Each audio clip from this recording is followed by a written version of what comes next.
Robert McCall wakes up early to get ready for his job at Home Mart. He works hard and has earned respect from his coworkers. They like him and often speak well of him. During lunch, he sits with his friend Ralphie, who is eating a sandwich. When Ralphie takes a bite, Robert hears a loud crunch. He realizes that Ralphie has put chips inside the sandwich.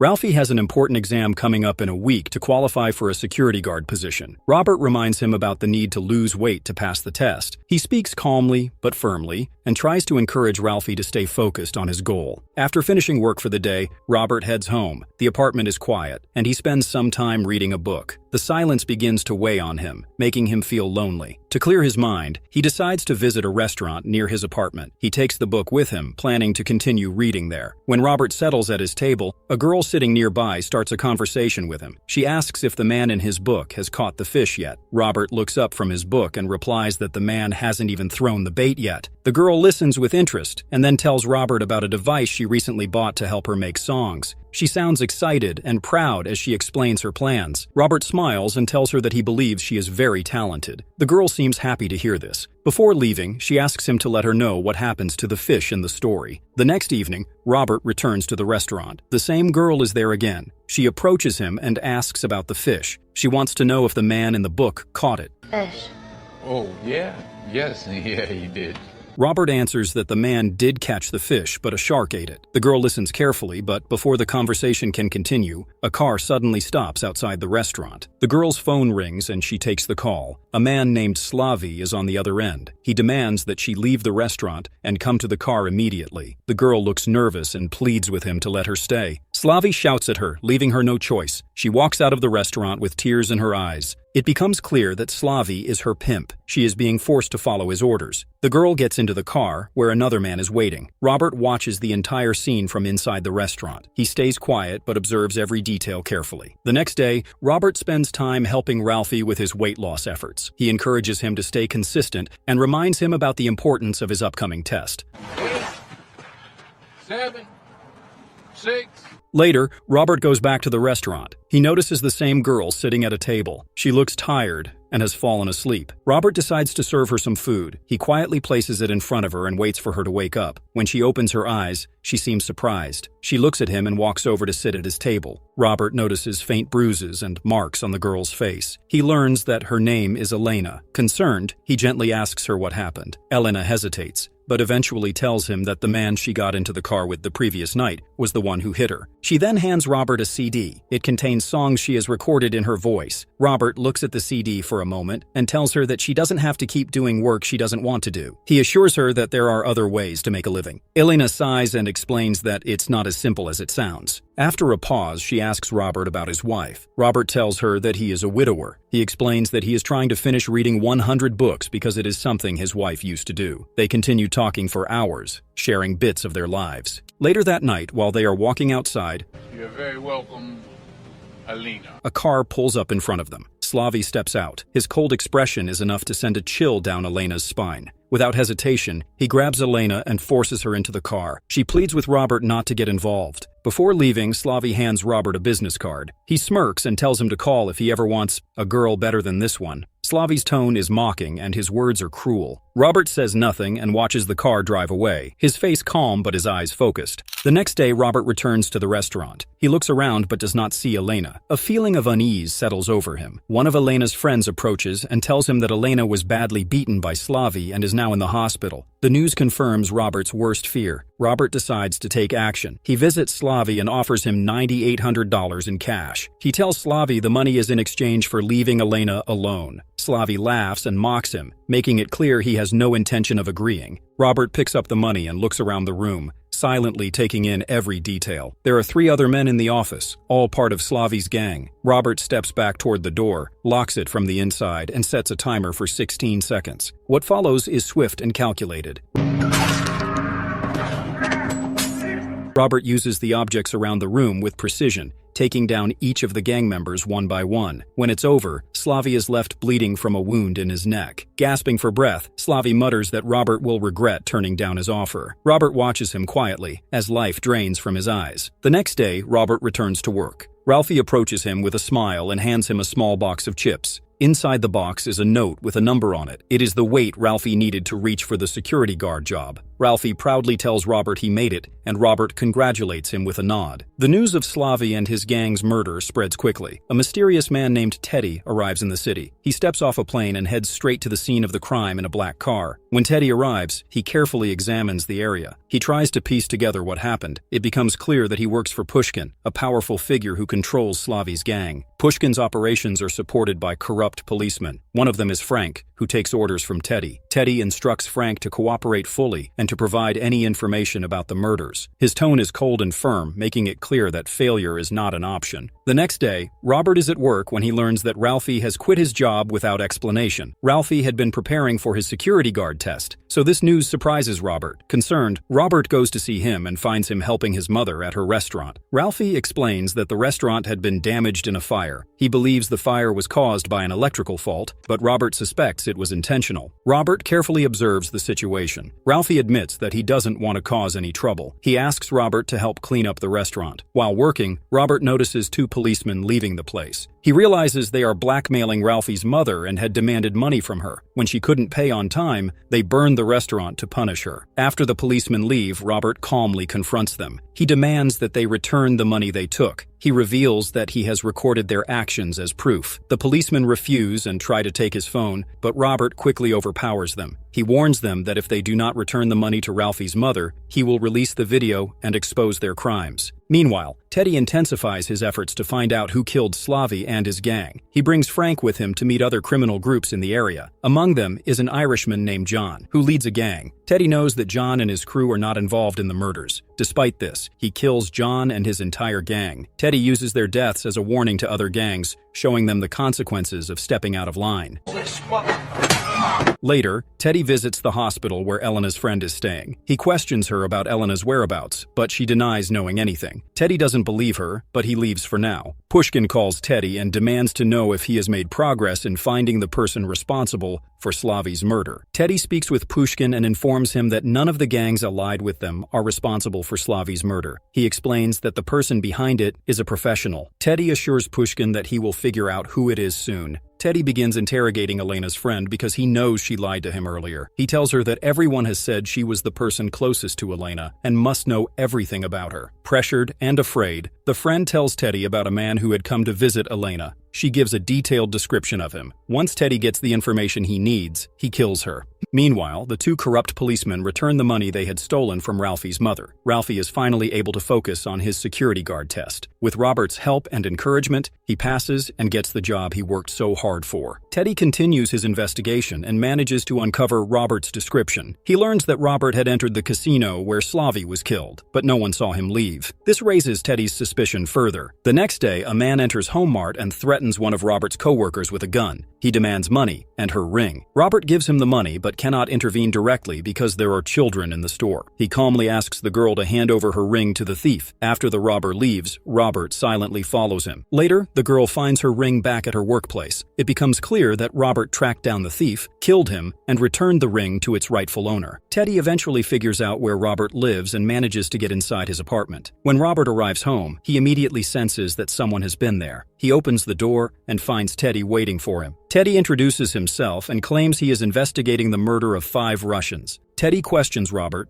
Oh, yeah, I heard about it on TV. I happened to be there then. asking if he knows anything about the incident. Robert calmly replies that he was at the scene, but only to have dinner with his girlfriend. Teddy then shows him a picture of Elena's murdered friend and asks if he knew her. Robert admits that he knew her a little. Teddy subtly hints that he is responsible for the woman's death and that he knows Robert's description through her. Robert quickly realizes that Teddy is not a policeman because he refuses to show any identification. After leaving his apartment, Teddy becomes more convinced that Robert might be the one who killed Slavy. He orders his men to monitor Robert closely and gather as much information on him as possible. Robert has cameras installed all around his house, allowing him to monitor his surroundings. Teddy grows frustrated and tells his men that all the information they have gathered about Robert is wrong. He orders them to go to Robert's house, capture him, and bring him in for interrogation. Teddy sends someone to approach Robert disguised as a worker from the restaurant. However, Robert quickly realizes the man is not a real worker. Down there, your hands wouldn't look like that. I know we gotta be waiting for somebody else.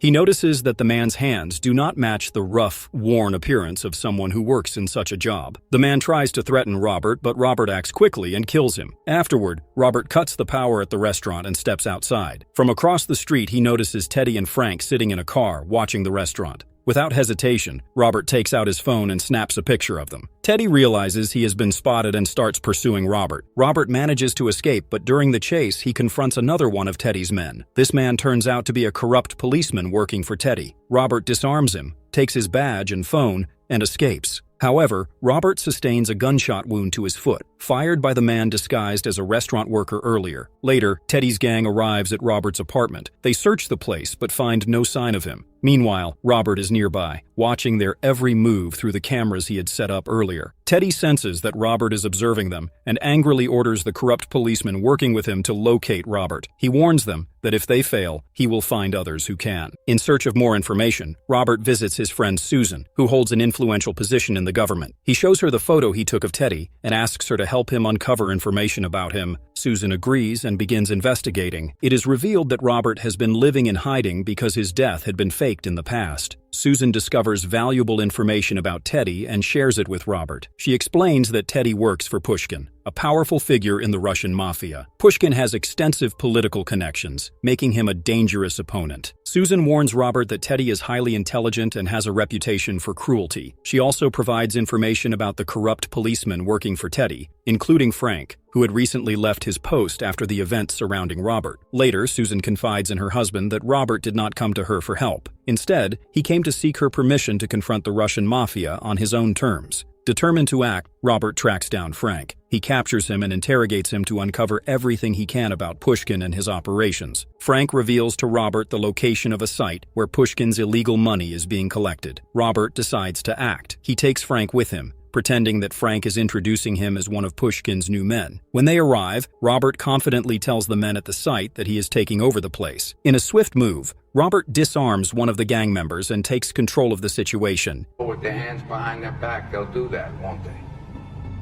He gives the workers the money stored in the building and orders them to leave immediately. Once the workers are gone, Robert ties up all the gang members on site. He then tells Frank to call the police and report what happened. When the police arrive, they arrest Frank and discover all the illegal money stashed at the location. They also find Pushkin's men tied up, unable to resist. Meanwhile, Teddy is at a restaurant, speaking with an associate who claims he will find Robert soon. The man leaves for the bathroom, but moments later, Robert appears and sits across from Teddy. It becomes clear that Robert has already killed the man Teddy was speaking with. Robert calmly tells Teddy to call Pushkin and order him to stop his mission. Teddy refuses, brushing off Robert's demand. Robert begins telling a story about a Russian man who had 5 children and adopted an orphan. The man treated the orphan as his own. But one night, the orphan killed the man and his wife while they were sleeping. Robert adds that this case was never investigated properly and hints that the boy killed them because he feared being abandoned. Robert then addresses Teddy by his real name, Nikolai, revealing that he knows everything about him. The story is a direct accusation. Robert is suggesting that Nikolai himself was the orphan who committed the murders. Nikolai denies feeling any emotions and insists he is not weak. Robert leaves the restaurant, but not before handing Nikolai his phone number. He tells him to call if he decides to cancel the mission. Robert continues his work against Pushkin's operations. Using the information he obtained from Frank's USB drive, Robert uncovers many of Pushkin's illegal activities. He learns about the location of an oil container owned by Pushkin and destroys it, dealing a significant blow to Pushkin's network. Pushkin, furious at the damage, calls Nikolai and orders him to act quickly. Nikolai assures Pushkin that he has assembled a new team and is preparing to eliminate Robert. Nikolai escalates his plans and goes to the place where Robert works. He takes Robert's colleagues hostage to lure Robert out. Nikolai forces Ralphie to speak with Robert. He uses Ralphie as bait, making it clear that they are holding his colleagues hostage. Robert agrees to go to the location, knowing it is a trap. Nikolai tells his men to kill Robert the moment they see him. Despite the heavy security, Robert manages to enter the building unnoticed. Inside the building, Robert plans his next move. He turns on loud music, filling the area with sound. The sudden noise alerts Nikolai's men, who immediately start searching for him. One of the gang members drags Ralphie along, ordering him to show where the sound is coming from. Ralphie tries to stay calm and tells the man that the noise is coming from the security room. When they reach the security room, Robert is hiding in the shadows. The moment is tense, but Robert acts quickly. He ambushes the man with Ralphie and takes him out before he can react. Ralphie is now safe, but the situation is far from over. Robert continues moving through the building. He uses his skills and the environment to eliminate the gang members one by one. Each takedown is deliberate and efficient. The remaining men grow increasingly panicked as their numbers dwindle. By the end, only Nikolai is left. Nikolai, determined to lure Robert into the open, threatens Ralphie directly. He holds him at gunpoint and is hoping to force Robert into a confrontation. Robert stays calm and watches for the right moment. He strikes with perfect timing, killing Nikolai before he can harm Ralphie. With Ralphie safe and the gang neutralized, the immediate threat is over. 3 days later, Pushkin is in his heavily guarded palace in Russia. He is alone taking a shower, unaware of the danger approaching him. Robert has already infiltrated the palace. He observes Pushkin from the shadows and warns him to stay where he is. Pushkin, startled, tries to call for his guards. Robert, however, has already prepared the scene. He left the water running and placed electric wires on the wet floor. When Pushkin steps out of the shower to call for help, he unknowingly triggers the trap. He is electrocuted and dies instantly. Afterward, Robert methodically takes out the guards stationed throughout the palace. Each one falls as he makes his way out. By the time he leaves, Pushkin's network is dismantled, and the final piece of the criminal empire is destroyed. Back home, Robert begins to settle back into his life. He walks with Elena, who has recovered and is in much better health. Elena shares how her life has changed. She says she has started reading books and has found a new job. Her voice is full of hope as she talks about the future. Elena then tells Robert about an envelope she received recently. Inside, there was $9,800 and a plane ticket to another country. She believes the money came from Slavy and his gang, sent to keep her from reporting what happened to the police. She thanks Robert with heartfelt sincerity. Unaware of the truth, she explains that she is ready to start a new life and leave her past behind. In the next part, Robert McCall rides the Turkish railway, calm and composed, with a book in his hands. He is 400 miles away from Istanbul, focused but aware of his surroundings. After finishing a section of the book, he decides to visit the bar cart. There, he joins a Turkish man who has taken his daughter from her American mother, not out of love, but to spite his ex-wife and cause her pain. The Turkish man speaks confidently, but Robert's words reveal his true purpose for being there. The man quickly realizes he is in danger and signals his men to handle Robert. Without hesitation, Robert assesses the room, noting every detail. He activates his timer and begins moving with calculated precision. The men rush to attack, but Robert is faster and far more skilled. He eliminates them one by one, using punches, stabs, and neck snaps to bring them down. After finishing off the last of the attackers, Robert turns his attention to the father. The man is visibly terrified and frozen in his seat. Robert explains the consequences of his actions and leaves him paralyzed by fear, ensuring the man understands the gravity of what he has done. In Boston, Grace walks into her lawyer's office. Her young daughter, who had been taken from her, is waiting inside. Tears stream down Grace's face as she embraces her child. Relief and gratitude flood the room as the two are reunited. Back in his quieter life, Robert works as a Lyft driver. One of his regular passengers is Sam Rubenstein, an elderly man who is searching for his long-lost sister. Robert listens to Sam's stories during their rides, offering silent support and understanding. How am I today?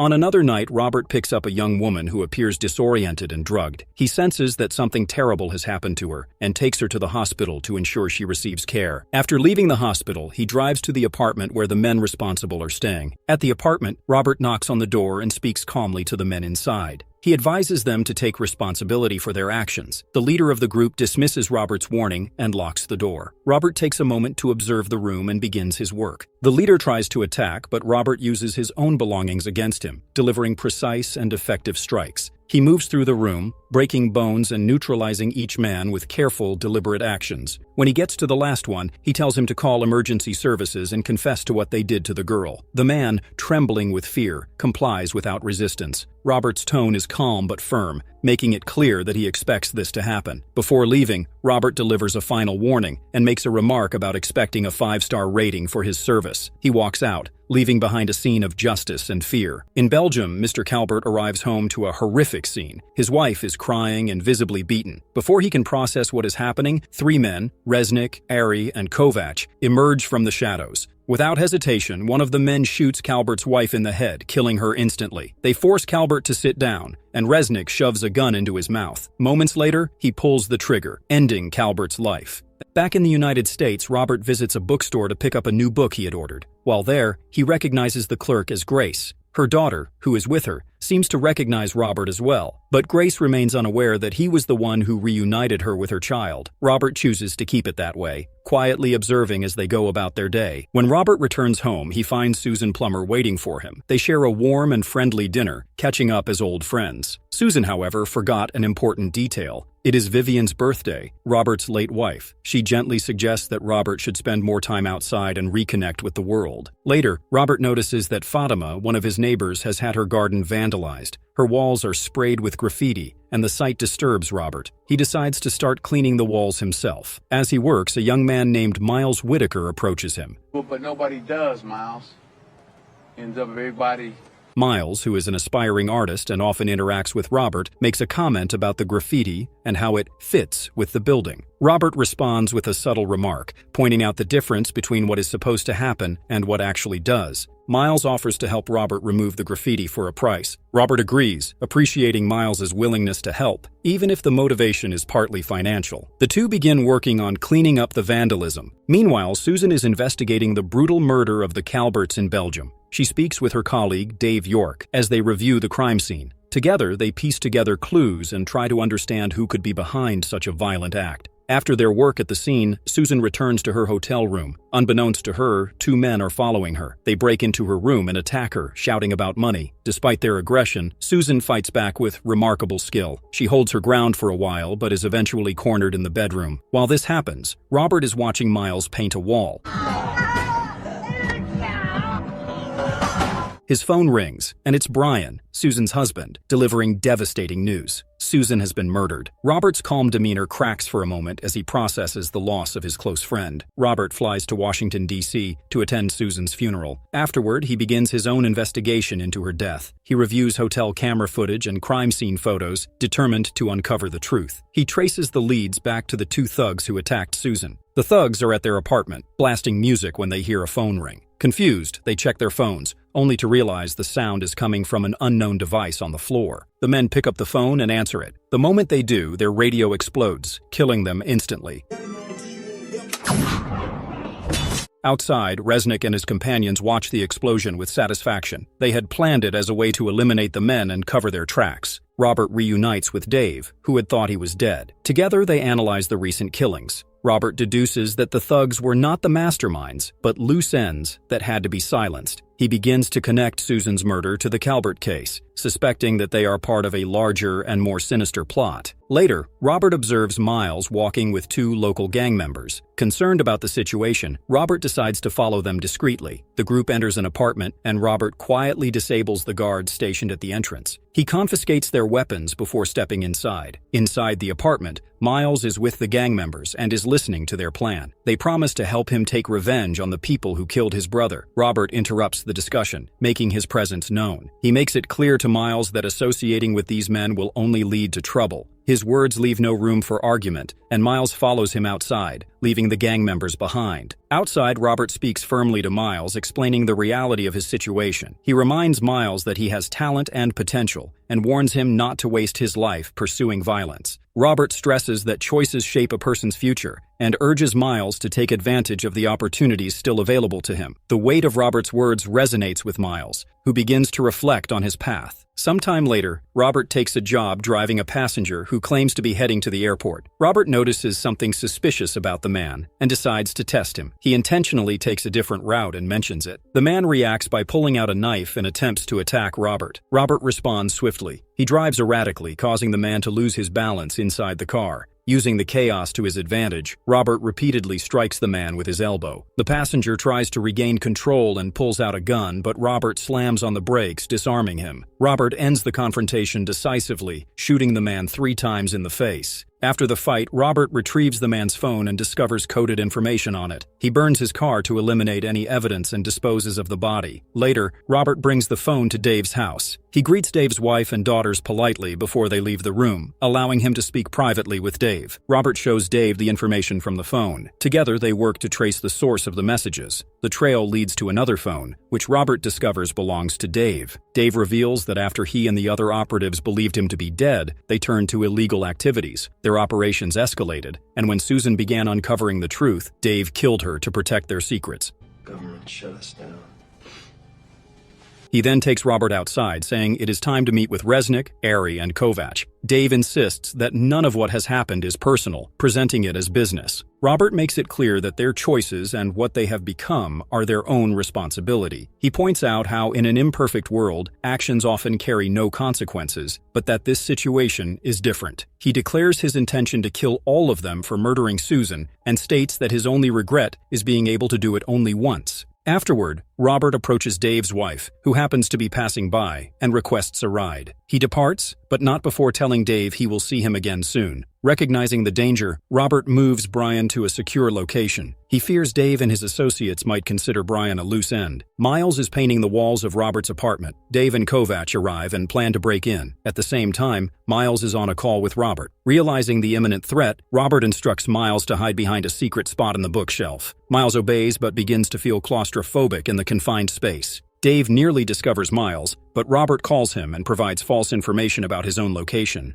Dave takes the bait and redirects his focus, giving Miles some relief. However, before Miles can escape, Dave finds him and takes him hostage at gunpoint. Robert heads to his old hometown, now deserted because of an ongoing hurricane evacuation. Dave and his men spread out across the storm-battered town, determined to find him. The empty streets and worsening weather intensify their search. Kovac believes he spots Robert inside a shop. He enters cautiously, only to be ambushed. Robert kills him with a harpoon, striking with precision. Ari picks up the trail next, but Robert intercepts him before he can act. In a brutal encounter, Robert incapacitates Ari by slicing him fatally. Resnick continues the hunt, following Robert into another shop. Robert sets a trap, and a grenade explodes as Resnick enters. The explosion severely injures him, leaving no chance of survival. Dave positions himself at the top of a tower using a sniper rifle to track Robert. He contacts Robert and reveals that Miles is locked inside a car trunk. Dave threatens to kill Miles unless Robert surrenders. He fires warning shots, trying to force Robert into submission. Robert carefully calculates his response. When Dave prepares for his final shot, Robert shoots the tire of the car holding Miles. The sudden motion causes Dave to miss his target. Robert climbs to the top of the tower where Dave is waiting for him. They face off in a brutal fight. Both men are evenly matched, and the battle becomes intense. Dave manages to land a strike, injuring Robert. Despite the injury, Robert regains control of the fight. He gouges out one of Dave's eyes, leaving him in immense pain. Grabbing Dave's knife, Robert stabs him in the abdomen before slicing his neck from behind. Finally, Robert throws Dave off the tower, ending the confrontation. After dealing with Dave, Robert frees Miles from the car. He notices that Miles has been shot in the leg during the chaos. Without hesitation, Robert takes Miles to his old house, a place filled with memories of his past. He carefully treats Miles' wound, stopping the bleeding and ensuring he is stable. Inside the house, Robert takes a moment to reflect. Photographs from his time as a soldier are displayed, along with pictures of his late wife, Vivian. The memories add weight to everything he has done and endured to protect those he cares about. Back in the neighborhood, Fatima discovers that her garden has been fully restored. On one of the walls, a mural depicts scenes from her homeland, a tribute created by Miles. On the opposite wall, a message is painted expressing gratitude and hope. Miles is later seen riding a bus. He talks with a girl from his school, showing her a superhero drawing he is working on. The artwork is inspired by Robert, a reflection of the influence he has had on Miles's life. Sam is reunited with his long-lost sister, Magda, after Robert uses his connections to bring them back together. Later, Robert stands outside his old house. He gazes out at the vast ocean, lost in thought. In Sicily, an Italian city, a powerful underworld figure named Vitale arrives at his winery with his 10-year-old grandson. They are immediately disturbed by the horrifying sight of the gatekeeper's lifeless body at the entrance. Vitale instructs the boy to remain in the car, ensuring his safety, and then enters the winery with one of his men. Inside, Vitale is met with a chilling scene. The bodies of his men are scattered across the winery, all victims of a brutal attack. Moving further into the building, he finds some of his men alive but holding a figure at gunpoint. The man under their watch is none other than former CIA officer Robert McCall. Robert remains calm, even with 3 guns aimed directly at him. His focus shifts to a key hanging from Vitale's belt. Without hesitation, he demands the key, giving Vitale a 9-second ultimatum to comply. When Vitale refuses to hand it over, the countdown reaches its end. In a flurry of calculated movements, Robert dispatches Vitale and his remaining men with deadly precision. Retrieving the key from Vitale's body, Robert moves forward with his mission to recover money stolen during a cyber heist. After eliminating everyone inside, Robert exits the winery and notices Vitale's grandson still in the car. car. He warns the child to stay where he is and begins walking away. However, as he turns his back, the boy shoots him, the bullet striking him in the back. The child quickly flees the scene, leaving Robert collapsing in pain. Lying on the ground, Robert struggles with the agony of his wound. His thoughts grow darker, and he considers ending his own life to escape the suffering. When he tries to use his gun, he realizes it is out of bullets. After a moment of despair, he gathers the strength to rise and makes his way to a ferry, determined to return to the mainland. Despite his resolve, Robert's condition worsens. He continues to bleed heavily from the gunshot wound. While driving along the Amalfi Coast, his strength gives out, and he is forced to pull over. He loses consciousness inside the car, his life hanging by a thread. A local man named Gio discovers Robert slumped over and unconscious. Recognizing the urgency, Gio rushes him to the town doctor, Enzo. At the clinic, Enzo removes the bullet from Robert's body, saving his life. He advises Gio to avoid telling anyone about the gunshot wound. Instead, he suggests they explain Robert was in an accident rather than disclosing the gunshot. The following day, Robert regains consciousness in Enzo's clinic. The doctor asks if the man they rescued is a good person. Robert answers honestly, admitting uncertainty. Enzo questions him further, asking if anyone is pursuing him. Robert shakes his head, giving a silent response to indicate no.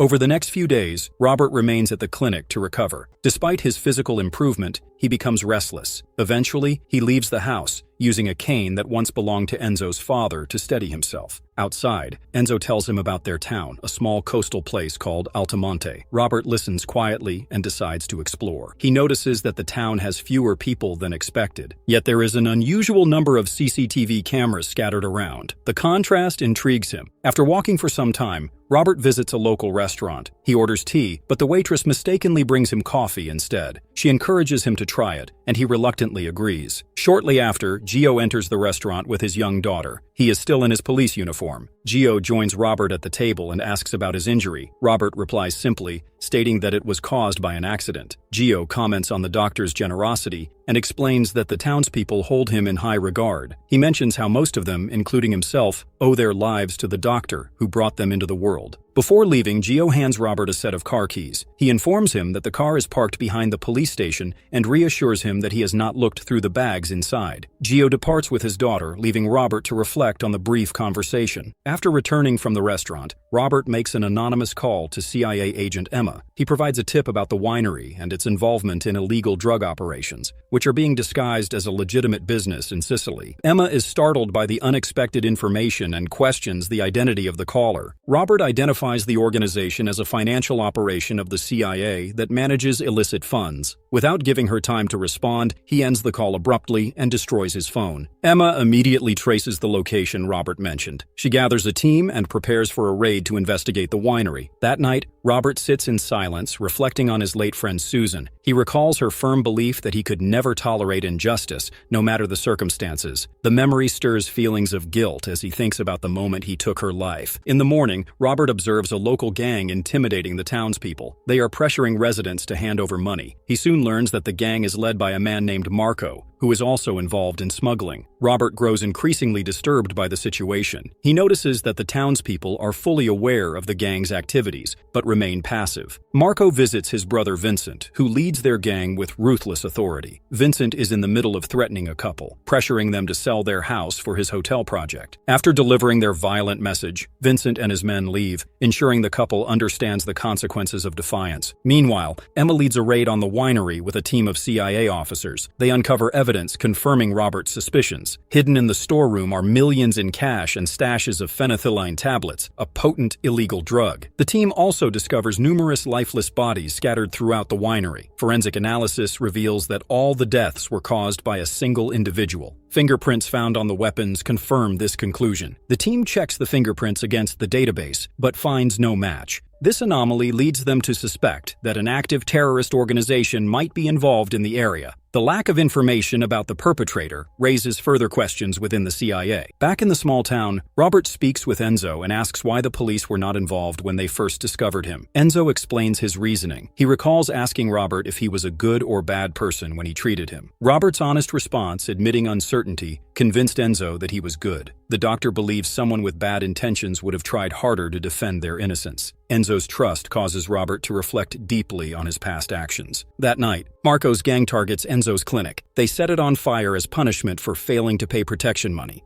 Despite witnessing the destruction and violence, Robert remains composed, which intrigues Marco and captures his attention. Gio begins investigating the clinic fire and discovers evidence linking Marco's gang to the incident. He manages to identify the gang's car by its license plate number. In the weeks that follow, Robert makes a full recovery. His strength returns, but he stays quiet about his growing awareness of Marco and his men. Later, Robert is sitting in a restaurant when he notices Emma discreetly observing him from another table. She eventually approaches and joins him. Once seated, she asks him directly about the deaths at the winery. Robert responds with a casual demeanor, leaving her uncertain about his involvement. Emma remarks that she could not find any information about him in the database and vows to uncover his identity before leaving the restaurant. Marco learns that Gio is conducting an investigation into his activities. In retaliation, Marco goes to Gio's house and takes his family hostage. Gio returns home and is met with a brutal assault by Marco. Marco threatens him further by holding a gun near his daughter's head, warning him to stay out of their operations. After the terrifying encounter, Gio visits the doctor to have his injuries treated. He leaves with fresh bandages and tries to mask the pain and fear from the attack. Robert notices Gio leaving the clinic and asks the doctor about his injuries. The doctor initially dismisses it as an accident, but later admits the truth. He reveals that the local mafia is responsible and compares their grip on the town to an incurable disease. This revelation deepens Robert's resolve. Later, Robert meets with Emma outside a church. She provides new information about the gangsters killed at the winery. One of them had been on Interpol's most wanted list for over a decade due to his involvement in cybercrimes. Emma explains how Vitale targeted retired government officers, attacking them as soon as they received their funds. She also reveals that the terrorists had been using Vitale's property for smuggling operations. When Emma asks why Robert chose her for this mission, he avoids the question. Instead, he shifts the conversation, pointing out an inconsistency in the terrorists' operations. He questions why they would choose the most secure port for smuggling. Emma, intrigued by the question, departs to investigate further. That evening, Gio dines at a restaurant with his family. Marco and his gang enter and disrupt the peaceful atmosphere. Marco demands that Gio arrange a yacht for him, asserting his control. During the commotion, Marco notices Robert sitting nearby, quietly observing. Marco approaches Robert's table and issues a warning, emphasizing the consequences of meddling in their affairs. Robert remains composed and expresses his disdain for those who resort to threats. He states his growing attachment to the town and advises Marco to abandon his criminal activities. Marco dismisses the words with amusement, but the situation changes abruptly. Robert grabs Marco by the collar, forcing him to sit down. He commands Marco's men to leave the restaurant, and they comply. Robert takes Marco's gun before allowing him to leave unharmed. Gio watches the encounter in silence, astonished by Robert's calm yet decisive actions. Outside the restaurant, Marco waits for Robert, with an intention to retaliate. However, he never gets the chance.